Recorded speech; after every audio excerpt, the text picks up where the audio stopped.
Welcome to the Invisible Wheelchair Podcast. The Invisible Wheelchair Podcast was selected by FeedSpot as one of the top 10 Obsessive Compulsive Disorder podcasts. I'm Donald Grodoff, EFT tapping practitioner and OCD coach at FamilyOCD.com. On the Invisible Wheelchair Podcast, I focus on the hidden world of OCD and anxiety with interviews and information around this topic. My purpose is to bring about awareness of OCD, those who treat OCD, and of course, those who suffer with OCD. Obsessive Compulsive Disorder is a treatable and manageable disorder. In my practice at FamilyOCD.com, I guide people through the process of ERP therapy and other alternative treatments.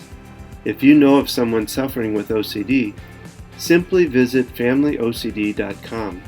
If you or someone you know suffers or has suffered and recovered from OCD and would like to get their story out, simply contact us through www.invisiblewheelchair.com. We want to talk to you and get your story out on the podcast.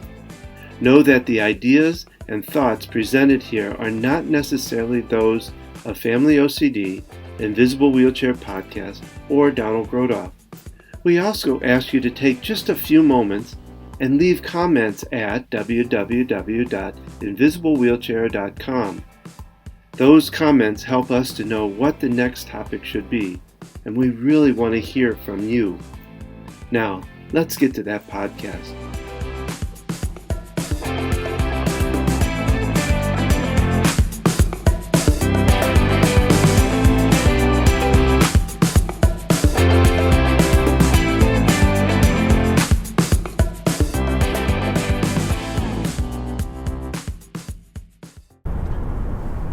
This podcast was recorded December 13th, 2020.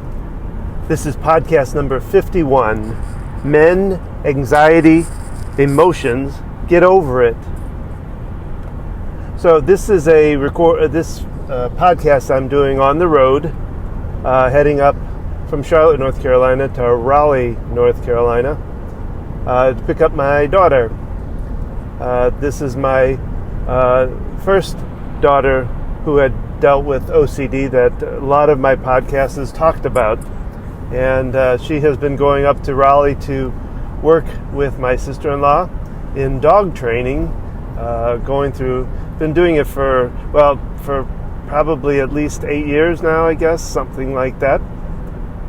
And it was really, for her, just as a note, it was very much therapy far and away, because when she worked with dogs, the OCD symptoms would really pretty much go away. And so she would go up and could then, she could be up there without having the problems that she would have at home. And now that she's doing really so much better, she still goes up there. She enjoys working with the dogs. She enjoys, she actually works too. She does work and gets paid for it. So that's what I'm doing in the car. Now, this podcast, I wanted to talk about how men handle anxiety, how men handle OCD, issues like this, anxiety disorders. And this month, I'm going to be, that's kind of the theme of the month here, is men and dealing with anxiety, dealing with OCD, because I'm going to have, coming up on the second half of the month, I'm going to have an interview with a gentleman who coaches men, helping them find their ability to, get back to their emotions, connect with themselves, get back to their spirituality, to their, all of it. And so I wanted to, dedicate this month to that, because I think it is important to include men, fathers, men dealing with this and understanding the whole thing. Because I'm going to talk about education, I think is really important in this factor. But I want to talk a little bit first about what I went through being the father of my first daughter. Now, like I say, I have two daughters that suffered through OCD. And with my first daughter, the first time we had to deal with OCD, I wanted to talk about that because I think I also now see so many other men, other fathers that go through what I went through and more, because I think overall I did pretty good as a father with it. But what I had trouble with myself was initially was one, just understanding it, because we didn't really know when it all started.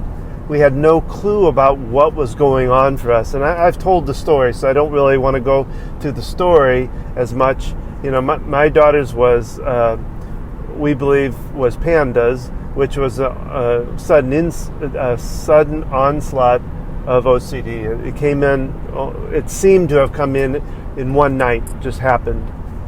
And like I said, so there was confusion on my part and my wife's part. There was a not understanding what it was, not knowing how to even deal with it or what to do about it.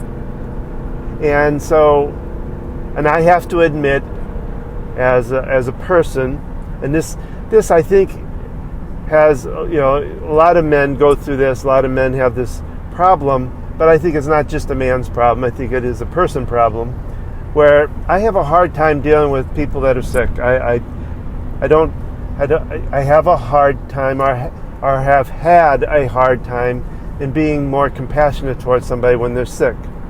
You know, I guess it was because I was raised in a way that men, or well, in my family, you kind of got over it. You know, you like now I just work through sickness. I don't let it bring me down. So you just kind of got over it. You didn't let it drag you down unless you were dying, you know. And I think it may be because when I was younger, my mother was overly cautious with us when we got sick or hurt, which was not bad, but it was a little extreme. And I think it was because we lost my little sister, my older sister, my next older sister, the one that's. She was about 3 years older than I was, I think. So I know that's probably why my mom was more cautious with us. I understand that. So it made it really difficult when my daughter started going through this, because I didn't understand it.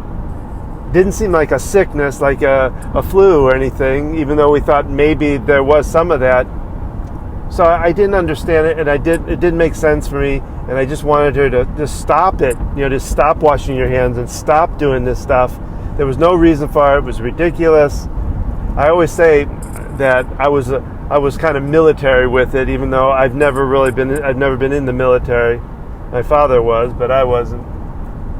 But I was kind of military with it, you know, especially the first time it happened. You know, she demanded that we clean her room and throw away stuff and, you know, clean her entire room with Clorox because it had gotten dirty. I was like, that ain't happening. It was tough for me to really get down to a point of understanding what it was, understanding what was going on, and being able to have compassion for my daughter. And it was really my wife that I would credit with that ability to remind me. She would remind me by saying, you know, that is our daughter inside of that being that's going on right now. You know, when my daughter was in her worst place, when she was kind of a little monster, I had to remind myself, and this was something, like I say, my wife kind of taught me, is to remember that my daughter was inside of that little monster, and that this stuff was separate from her. This was OCD, not her doing this, because she was rather vicious and rather, especially to me, she was brutal to me, as far as, you know, hitting, punching, kicking, biting, whatever she could do. And so I had to learn the idea of compassion. Like I said, it took a while. And so what I see in men, fathers, and I'll put it this way, that I don't want to put it necessarily all on men, because I think there are mothers and women that can have this problem. I think the majority is around men. But either way, what I see in couples dealing with anxiety disorders with their children is the father who sees their kids as very intelligent. And that's what I find kind of amazing. A lot of times kids with ADHD or even the OCD or any of the anxiety disorders, a lot of times these kids are brilliant. There's just something about they're at a different level of intelligence, a different level of being themselves. The parent, I'll put it that way, the parent will look at that child and go, they're smart. They should be able to just get over this. And that is not true. But I see so many that do that. Or there's the father or the parent that can't handle it. It's just too much, and because it is the stress and everything about it is just overwhelming. And so they fold up. They say, well, it's my wife's job. She needs to take care of it. I need to stay out of it. And I've seen that in couples I've worked with, parents I've worked with. The one parent just doesn't understand it, doesn't get it, doesn't know what to do with it, and so they bow out of it. They only get, the only way they tend to get involved in it is usually turns into arguments, yelling, screaming, trying to be disciplinarians, I guess, is, at that point. So I think it's important for us to understand and educate, because what I try to do is to really get the parent to understand that, this is more than what this person is doing. It's more of what's going on in their mind that is really playing a role in what's going on. There is really physical things going on in the brain that are causing the OCD, that are causing these anxiety issues, that their brains are not working the same as everybody else's, and to really educate them by letting them know how the brain with OCD loops is a continual looping message that goes on, and to understand that. And to understand that the big part of education, I think, too, is understanding how to communicate with the person with anxiety. And it's all it varies. A person with ADHD, you talk to differently than a person even with OCD sometimes. It's important to know that telling them to calm down or telling them to just stop it or just get over it doesn't help. Being able to be what I call a compassionate coach is really what a parent needs to be for their child. Being compassionate about how you handle it, remembering that for your child that there still is your child in there. Your sweet, loving child is still inside of there. It's just that there are things going on in their brain that are causing them to act differently. One of the things that my wife and I are working on right now is workshops based on the idea of behavior is a foreign language. And I love that idea because it's really true. And my wife actually came up with this idea behind it that, behavior isn't the problem. Behavior is a means of communication, of communicating a deeper problem. And so that's why we find, that communication is extremely important in any family, let alone a family dealing with an anxiety disorder. So it's important to understand that you've got to be able to communicate to keep the level of anxiety down. My daughter would come at me just screaming and yelling and kicking and whatever. And if I matched her height of anxiety with my own height of anxiety, we would just end up climbing the ceiling together in anxiety. We would, end up just in a battle for sometimes hours. And what I found as I learned to communicate is that instead of me raising up and matching her anxiety level, if I stayed calm, that her anxiety level, it would still go up slightly, but it would never go up to the extreme level. It would dissolve the other side a lot faster. So it really takes education and communication and patience and being able to really, I always say I feel sorry for anybody that's a single parent that has to deal with it, because it is so important to work with your partner, with your spouse, your wife, to work together in it. Because the other thing I talked about is we became kind of a tag team at times. When things would just go off the chart, she could step in or I could step in with a fresh attitude, a fresh face, and be able to bring the anxiety down because of that.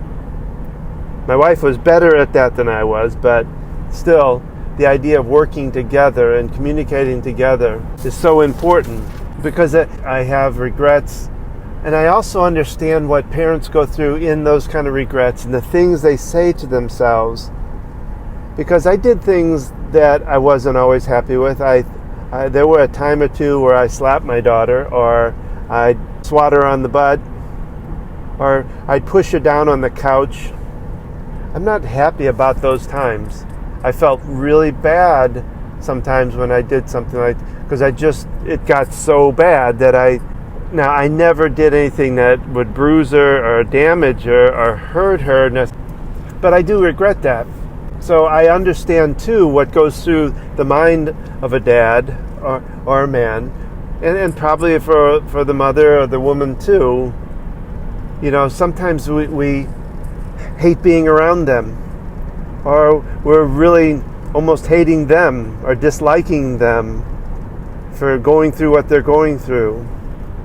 And what I like to say there is that it's okay to not like them, or I even say hate them, because it really isn't true. What you're really hating, or what I felt was that what I was really truly hating was the OCD, and truly hating the behavior of what was going on, not them.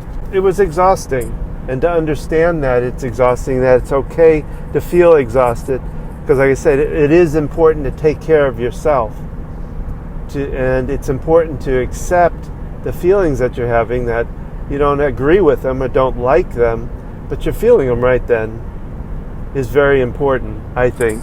There are many times it was hard to be around her. It was hard to see her going through what she was going through. And it is with any child. It breaks your heart. It broke my heart when I couldn't hug my daughter when she was going through the worst of it, when she was crying about, I just want this to go away. I hate this. I hate myself. I hate OCD. Not to be able to hug them because we couldn't touch her was heartbreaking. So it was very hard to be around her sometimes, and I'd have to step away. And I feel like that was okay, because you got to be able to handle it. You want to be able to handle it in a manner that works. It's important to be able to give yourself a break, walk away from it, even if they're screaming and yelling, is to be able to walk away instead of hitting them, or instead of doing something else, breaking something or screaming or yelling. It's not good to hate yourself for it, and it's not good to beat yourself up for it, but to try to understand that this is normal, that there's nothing necessarily wrong with your thinking or that it's bad, but to understand, to be able to say, I know why I'm thinking this, because this is such a tough moment, this is such a tough time, and it's hard for me to be here right now. I want to be, but it's hard. And I know, because I love my daughter, I love my son, whatever it is, to remind yourself of that part, but to know that, right now, I need to take care of myself. It's very important.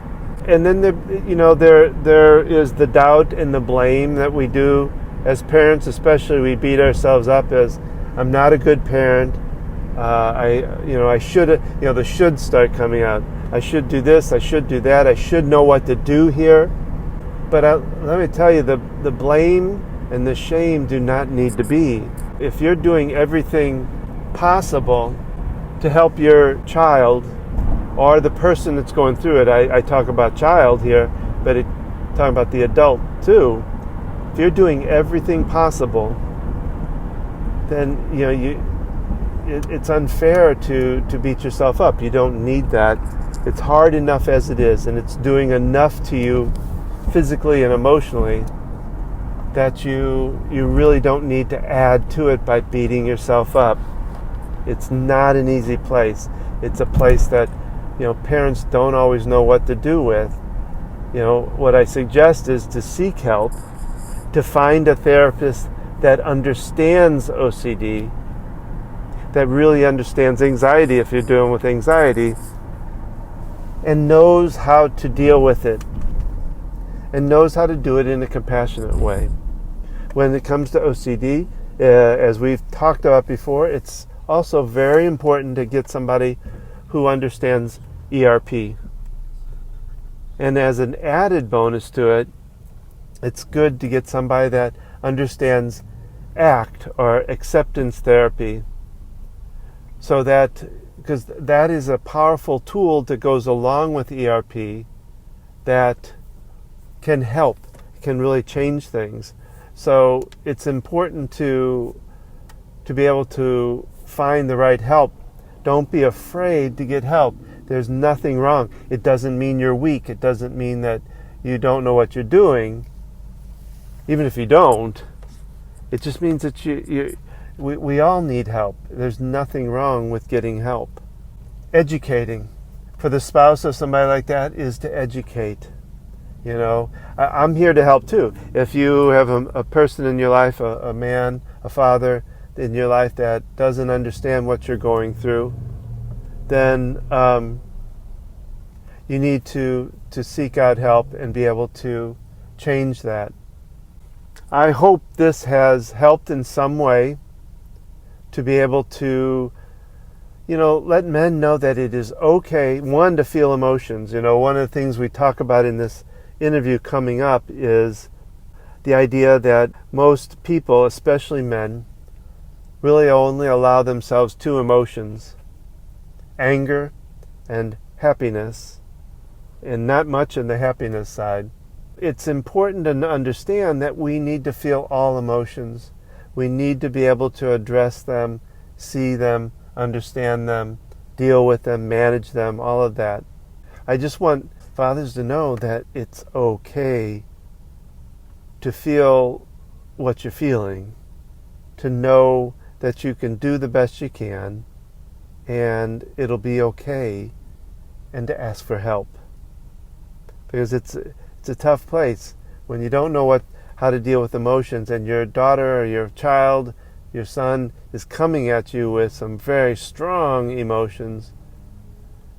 You will find it'll be hard for you, and so you want to be able to accept those emotions and deal with them. Like I say, if you're a father or a dad, you also want to listen to the interview I've got coming up in the second half of this month with Steve Struthers, talking about dealing men and their emotions and anxiety and all. And like I said, reach out to me.